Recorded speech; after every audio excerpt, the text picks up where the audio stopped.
Welcome back to Beyond the Scoreboard. I would like to begin today's episode with a question. When was the last time you felt guilty? Not guilty because you did something wrong, guilty because you felt like you weren't doing enough. Enough for your team, enough for your players, enough for your students, or enough for your job, or enough for your faith, enough for yourself. If you're like most people, that feeling probably isn't very far away because we live in a world that consistently tells us we should be doing more. Be more productive, be more present, work harder, rest more, spend more time with your family, invest more in your career, take better care of your health, pursue goals, be available for everyone, and somehow do it all at the same time. And the result? Many people walk through life carrying a constant sense of guilt. No matter where they are, they feel like they should be somewhere else. No matter what they are doing, they feel like they should be doing something different, something more. Well, coaches understand this. When they're at practice, they feel guilty about missing time at home. When they're at home, they think about practice. When they are preparing for a game, they wonder if they are neglecting other responsibilities. When they focus on family, they wonder if they are falling behind professionally. Work never fully leaves. Athletes experience this too. When they train, they worry about school. When they focus on school, they worry about training. When they rest, they feel guilty for not working. And when they work, they feel guilty for not resting. It becomes an endless cycle. Parents understand this perhaps better than anyone. Many parents consistently feel pulled in multiple directions. Work requires attention. Children require attention. Marriage requires attention. Health, finances, faith, everything requires attention. Every area feels important. And because every area feels important, many parents walk around feeling like they are failing all of them. Teachers experience it. Leaders and students experience it. Almost everyone experiences it. And I think much of the guilt comes from a lie. The lie is this: you should be able to give everything equal attention at all times. But that's impossible. No athlete can do it. No coach, no teacher, no leader, no human being can do it. Yet many people spend years trying and they wonder why they feel exhausted. The truth is that every yes is also a no.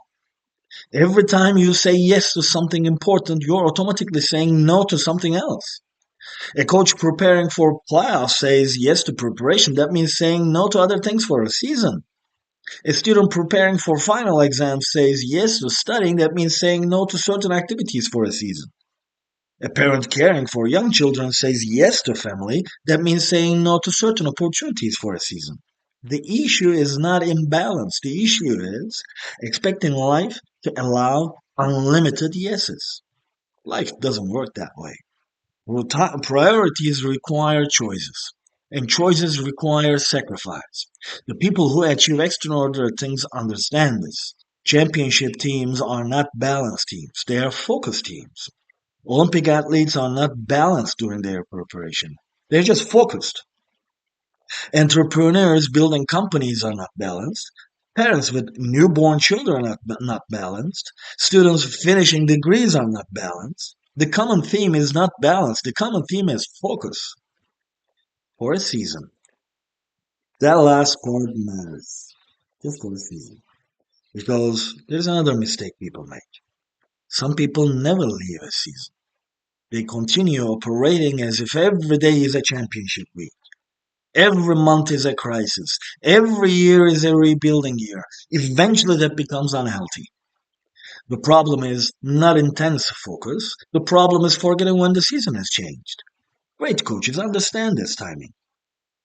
There are times to push, times to teach, times to compete, and times to recover. The same is true in life. Every season asks something different from us. Some seasons require sacrifice. Some seasons require patience. And some seasons require growth, healing. Some seasons require leadership. and some seasons require rest.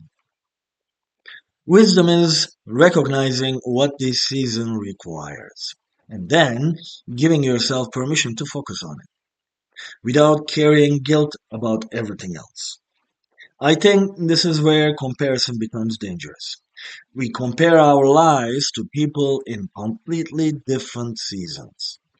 A parent of a newborn compares themselves to someone whose children are adults. A young coach compares themselves to a veteran coach with 20 years of experience. A student compares themselves to someone who already graduated. The comparison is unfair. The responsibilities are different, the demands are different, the season is different, and yet people continue comparing. Then they wonder why they feel inadequate. The goal is not to live someone else's season, the goal is to be faithful in your own. And faith teaches something powerful here. Many people spend their lives wishing they were somewhere else, in a different season, with different responsibilities, different opportunities, different circumstances. But growth often happens when we stop fighting the season we are in and start embracing it. Not every season is easy and not enjoyable at the same time, but every season has something to teach us. As I grow older, I found myself asking a different question. Not how do I create perfect balance, but what what deserves my best attention right now? That question changes everything because it removes guilt and it creates clarity. It shifts the focus from trying to do everything to doing the right things. As we close today's episode, I want to leave you with a challenge. Please stop asking whether your life is perfectly balanced. Instead, I want you to ask, what season am I in? What does this season require? And am I giving my best attention to the things that matter most right now? Because balance is not giving everything equal attention. Balance is something what deserves your attention in this season of life. And wisdom is having the courage to focus on it without feeling guilty about everything else. Thank you for joining me for episode 16 of Beyond the Scoreboard. Until next time, continue pursuing excellence, continue investing in people, and remember that some of life's most important lessons are found beyond the scoreboard.